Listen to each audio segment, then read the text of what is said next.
Hey folks, welcome back to the Portable Gamer. Welcome back to Project Cars 2, and welcome to Monza. We're in a Ligier Judd LMP2, and I'm going to do 1 or 2 laps in car, and then I'll hop out of car. I've been really enjoying the LMP2 class across all my sims, and I think it was the Endurance Pack in, is it R Factor 2? Yeah, I think it was the Endurance Pack that kind of got me started with the Orica, and of course there's LMP2 represented in Project Cars 2 and in Assetto Corsa as well, and then in Assetto Corsa there's mod content. But I'm the little bit less portable gamer tonight. I did go ahead and get a wheel.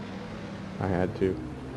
I was really struggling, and I'm going to go sort of cross-platform right now, cross-sim, even though we're in Project Cars 2.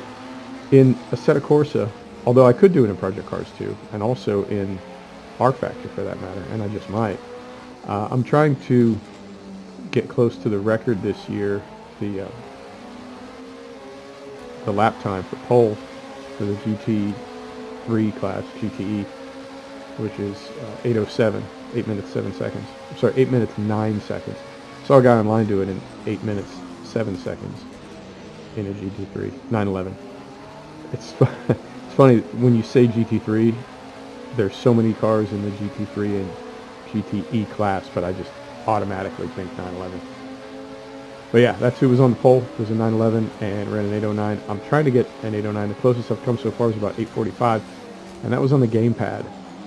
And I decided I just need to get back on the wheel. And I did. I went out tonight and got one. I got a nice one. Got a Thrustmaster TMX. It's not the nicest, it's not Fanatec, but it'll do, and it's it's a solid wheel, great force feedback, and just a whole different experience compared to the gamepad. You'll be able to see here so much more precision, and also you can turn down traction control because you have opposite lock. You can correct so much more easily than you can. It's like you just can't get the thumbstick back and forth fast enough to correct and go to opposite lock. But when you can do that, turn the traction control down, and the car's faster. It's just more precise.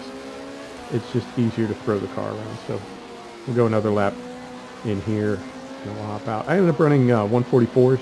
It's 25 lap race. I won't do the whole race, but it was 25 lap race. Yeah, opposite lock right there. 25 laps. I got into 144s. I just ran solid 144s, which for me in LMP2 at Monza is not terrible. I finished 4th, and that was kind of a pit stop error. With 5 laps to go, my crew chief called me on the radio and said it's going to rain. It's going to start raining, and then it did start to splash a little bit. I hadn't come in for pit stop yet. I had it set for mandatory pit stop, and when I came in, they put me on wets. The rest of the field had already pitted and were on dries, and it didn't come down hard enough for my wets to really matter. So I finished in 4th, about 30 seconds off the lead. Let's go third person. It's going to be a little slideshow here and there. You know what's weird about this is about replaying Project Cars, and let me know if you get the same thing. But I get slideshow even when I'm doing hot laps and going back to kind of review. I'll do a hot lap just by myself, and when I go back to review that lap in replay, there are places where it will be slideshow. So I think it may have as much to do with the scenery as it does with the AI cars. I was blaming it all on the AI cars, but like right now we're at 60 FPS, and right now we're at 30.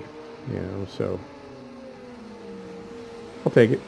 Nice view, and I'm digging these cars. There's a whole swarm of LMP2 in Project Cars 2, and it's the Ligier with there's like a Honda, a Judd, a Datsun, or a Toyota motor, and then there's a couple others. There's an Orica. There's an open-top Orica Spider, which we may see. I know it's in this race. But, oh yeah, just so much more control, so much more precision. And even coming down here through Parabolica, I don't know if you saw when we were in car, but just being able to just wait till the absolute last second and just hammer the brakes and just whip it through there. I was never able to do that with gamepad. So yeah, it was time, and it's small. It'll pack up. It'll fit in one of my bags, but just had to do it. So yeah, man. If you're into LMP2, well, if you have Project Cars 2, you know the prototypes are, I think they're great. There's only a couple of LMP3, but there's a bunch of LMP2, and now there's a bunch of, well, they're calling it LMP 2016, but from the Spirit of Le Mans pack, there's a Porsche, an Audi, and 2 Toyota. And reverse that, Porsche a Porsche, Toyota, and 2 Audi. So, yeah, man, it's all these sims are just fantastic, and I really, people say Project Cars 2 is the least realistic and the least accurate of what I think of as the realistic driving sims, which are going to be Project Cars 2, Assetto Corsa, R Factor, Race Room, iRacing. Sims that aren't arcade games, really.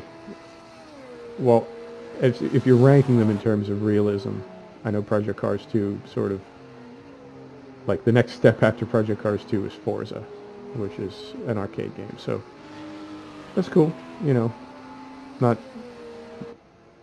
calling anybody out. I mean, they're all great. They're just different. They do different things. But this is, let's say this is the least realistic and least accurate of the big race sims.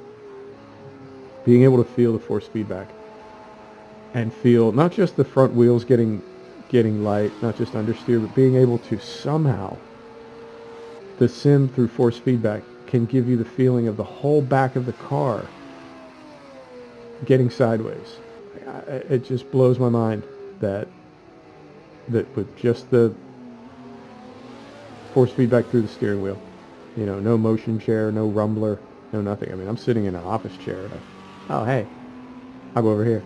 I'm sitting in an office chair in a hotel room, so I'm definitely I'm not in a race chair. I'm not, there's no motion, nothing. But just such an improved feeling of immersion to be on the wheel rather than the pad. I'm really looking forward to Formula One. I went through today before I did anything, before I raced at all. I went through today and got all my sims approximately configured and went online and found out, what are some good baseline setups for this wheel in these sims, and I got everything. Project Cars 2, Assetto Corsa, R Factor, F1 2017, WRC7, and I think I'm going to keep MotoGP on the gamepad. But I got everything set up, and it's the first one I did. And since I've been doing some LMP2 cars, I thought I'd do a quick race in this Ligier. Yeah, it's so much easier to recover. All right, so we're coming through Parabolica, and when we cross the start-finish, we'll call it a lap. This goes on for another 40 minutes. You don't want to see all that. But yeah, man, check it out. If you haven't driven the LMP2 and Project Cars 2, they're all good. But I'll point you at this Ligier. I really enjoyed it. All right, folks, thanks for stopping back to check out the Portable Gamer. Thanks for joining us for another episode of Project Cars 2. We'll see you next time. Take care now.